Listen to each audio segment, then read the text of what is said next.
The room smelled like arrogance, cologne, leather chairs, and overpaid entitlement. I walked in right on time. Not early, not late. Just invisible enough for them to believe I was no one. Before we begin, drop a comment and tell us where are you from and from which city you're watching our videos? And after watching the whole video, don't forget to tell us what would you do in this situation? Be honest, tell me in the comments below. We read every comment. Let's begin. My heels echoed against the marble floor as I entered the executive boardroom of Kessler Dynamics, a company known for its cutthroat board and even crueler CEO. I wore a simple black blazer, my hair tied neatly, no flashy jewelry. Just a clipboard in one hand, and the calm of someone used to being overlooked. "Meeting's about to start," barked a voice behind me, laced with superiority. "You lost, honey?" I turned slightly. Garrett Langston, VP of Product Development, leaning back in his chair like he owned the place. His hair was too gelled, his Rolex too tight, and his mouth just a little too confident. Before I could speak, he snapped his fingers. Snapped. His fingers. "Be a darling and fetch some coffee, will you? No cream, 3 sugars. You might want to run. Meeting starts in 2.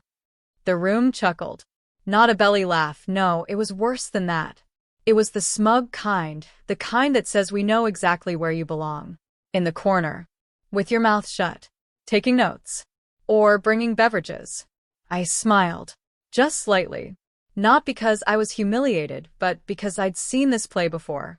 What they didn't know was that I wasn't just here for observation. I was the observation. My father, Richard Monroe, the elusive private equity titan who'd quietly bought a 41% stake in Kessler Dynamics 6 months ago, had sent me. Not as a shadow investor. Not as an intern. As a test. He wanted to see how deep the rot went before taking full control. And I'd insisted I be the one to assess it. To see firsthand how the people we'd soon be leading treated the ones they thought had no power. Spoiler. Not well. Garrett leaned forward again, flashing teeth that probably cost more than a used car. "Better hurry, sweetheart." Chop chop. The CEO, Charles Brennan, silver-haired, power-hungry, and blind with ego, finally walked in, clapping once. "Let's go, people. No time to waste." I walked toward the coffee machine just to let them settle. I needed them to talk, without knowing I was listening.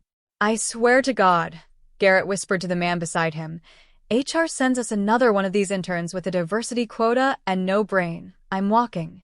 "Oh, come on," the man replied, chuckling. "At least she's nice to look at. Probably doesn't know what EBITDA stands for." I poured the coffee slowly. 3 sugars. No cream. Took my time. They were already discussing layoffs like they were rearranging furniture.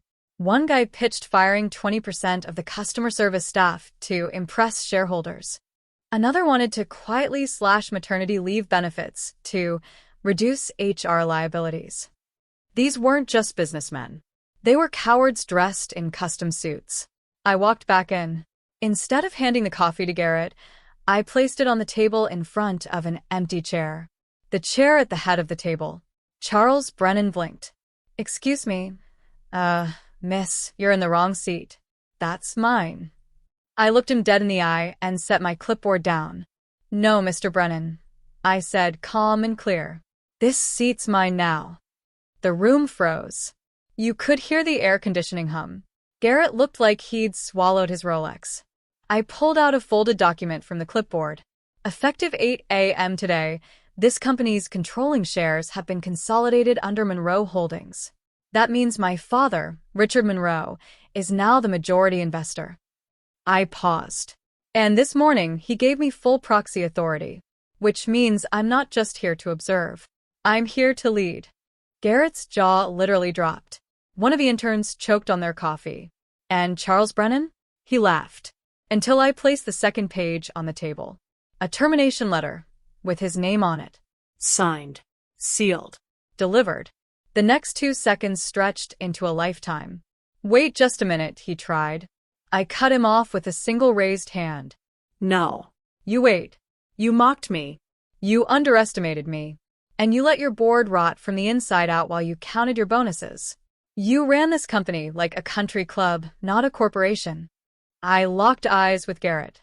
And you, snapping your fingers like you owned me? I wouldn't trust you to run a lemonade stand.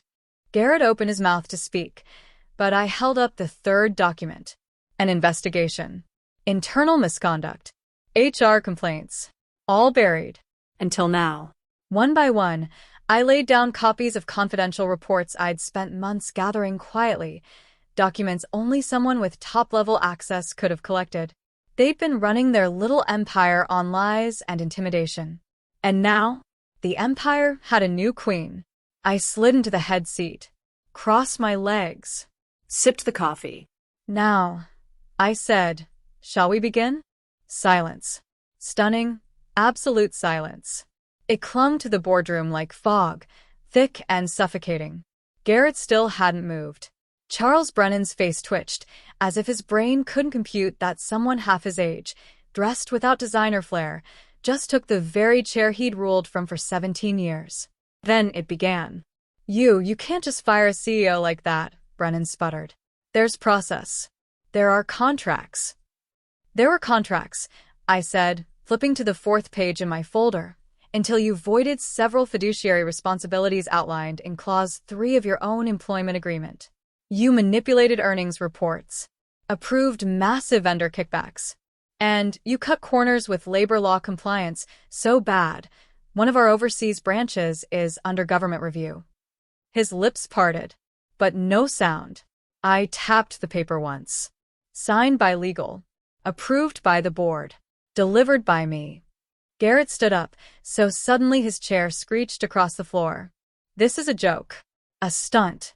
You expect us to believe you've been secretly planning a coup while, what, pretending to be an intern? I looked at him.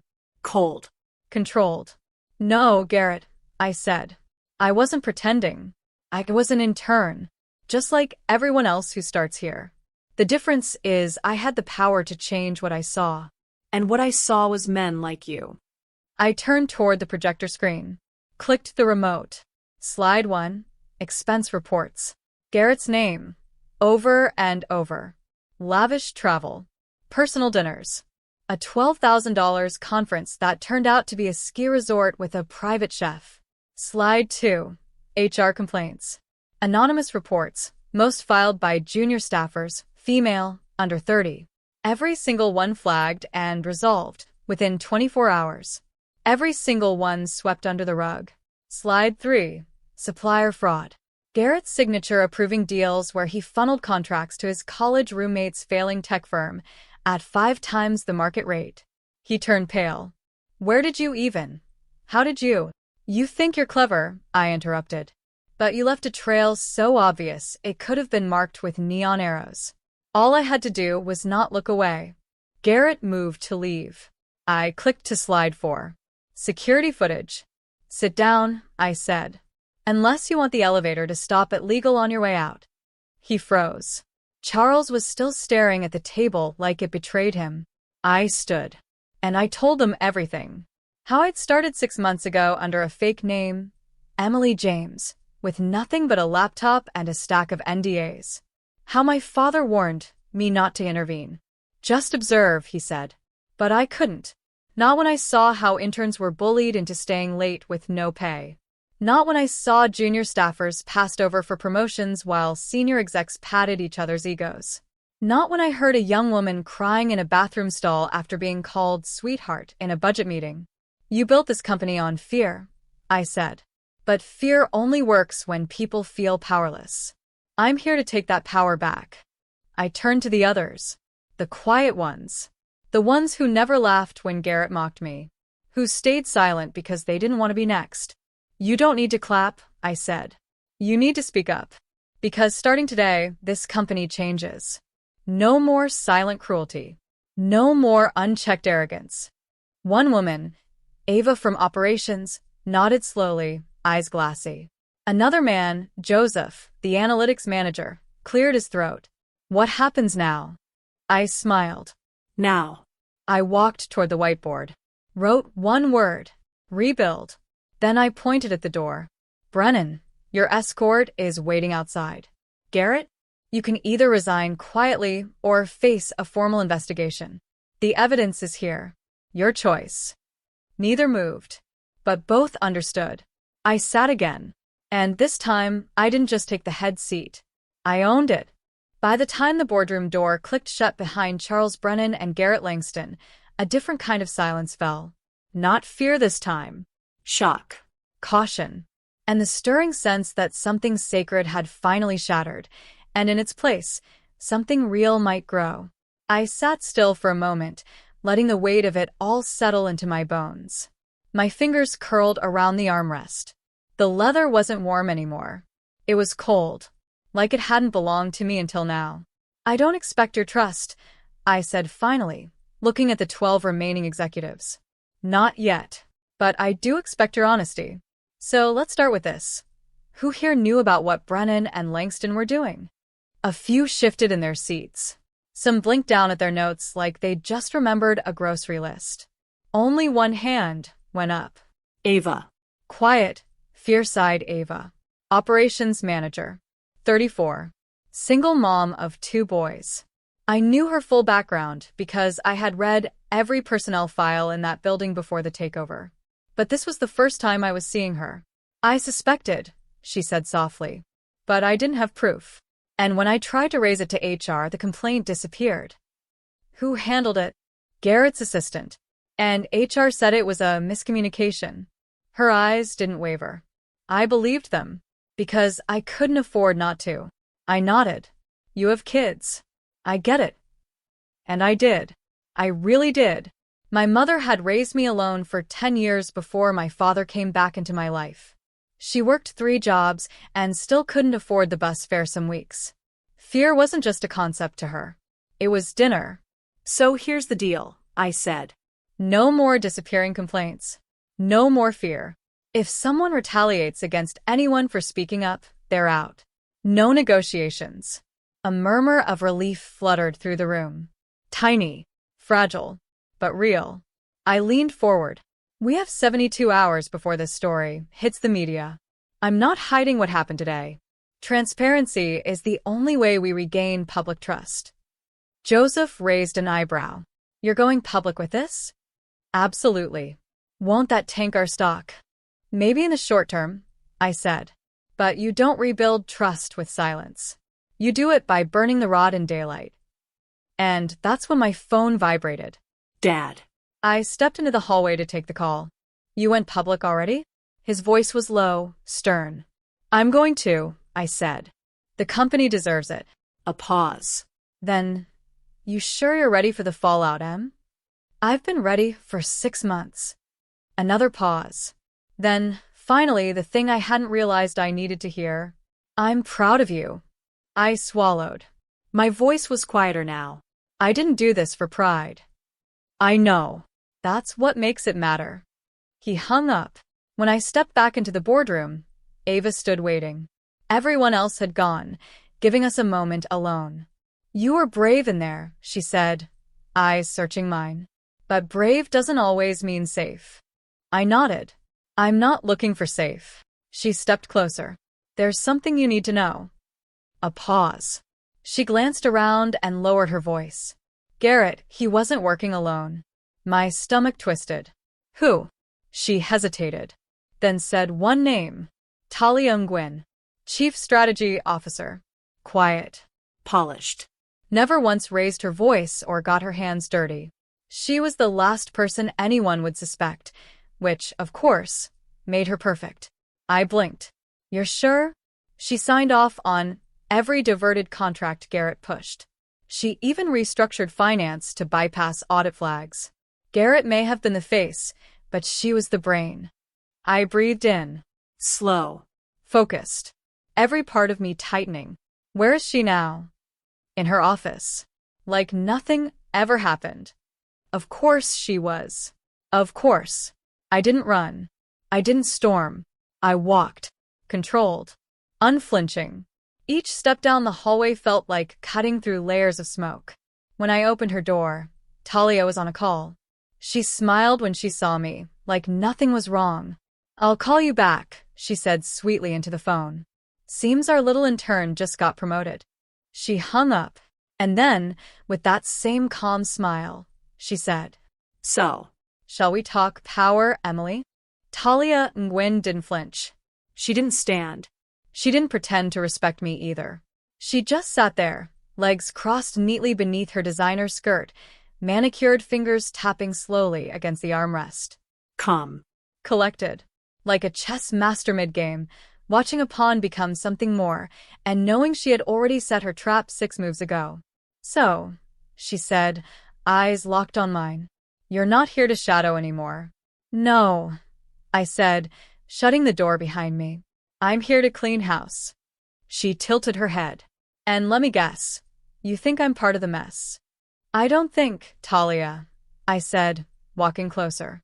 "I know." I dropped a folder on her desk, just like I had in the boardroom. Supplier fraud. Internal restructuring to avoid oversight. Digital trails from Garrett's schemes that lead straight to your sign-off. She barely looked at it. "I suppose this is the part where you expect me to panic," she said. Beg. Cry. "Offer you some watered-down apology so you can feel powerful." "You don't need to cry," I said quietly. "But you'll explain." She leaned forward, and the air in the room thickened. "I built this company, Emily," she whispered. "Not Charles. Not Garrett. Me. Every acquisition, every merger, every risk that paid off. I made them happen. I kept us relevant. I kept us alive. And in doing that, I shot back. You buried ethics. You enabled corruption. You looked away when Garrett harassed new hires. You signed contracts that cost employees their pensions just to hit your bonuses." Talia stood. "I did what I had to do." I stepped closer. No. "You did what was easy. You were in the perfect position to be the difference. But you chose silence. And silence makes you guilty." She smirked. "You're young. You think justice is clean. That villains announce themselves and consequences land like clockwork. But power, real power, is subtle. It compromises you in small doses. And by the time you realize you're standing on ash, it's too late." Her voice lowered. "I didn't destroy this company, Emily. I protected it. From people like your father." I blinked. "Excuse me?" "Oh, you didn't know," she said, turning toward the window. "Ask him why he really bought this place. It wasn't to clean it up. He wanted it gutted. Dismantled. He wants the land, the assets. The rest? Collateral damage." I stared at her. "You're lying." "I wish I were." The floor tilted under me. Not physically, but emotionally. Could my father really have planned this? Bought the company to dismantle it for parts? And sent me in, knowing I'd fall in love with what it could become? My throat tightened. Talia turned back to me, softer now. "I don't hate you," she said. "I admire you in a way. But you're still a Monroe. And in this world, that bloodline comes with an expiration date." She walked around the desk, handed me the folder I'd brought in. "I suggest you look deeper into your own side before you start burning mine." And with that, she walked past me and out of her own office. I stood there, alone, Confused. angry, and suddenly unsure of who the real villain was. I didn't sleep that night. I stayed in the office, door locked, Lights dim. I pulled every internal record I had access to: land ownership, investor memos, development blueprints. My fingers trembled as I traced names and dates. And then I saw it. 6 months from now, the Kessler campus would be sold, split into parcels, demolished. A planned sale buried under 10 layers of shell companies, disguised as a restructuring plan. Talia hadn't been lying.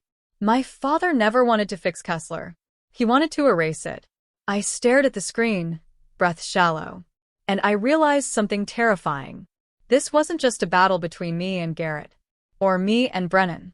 It wasn't even me versus Talia. This was me versus my own father. The sun hadn't even risen when I stood alone in the executive boardroom again. Same chair, same view, different world. I hadn't told anyone what I found yet. Not Ava.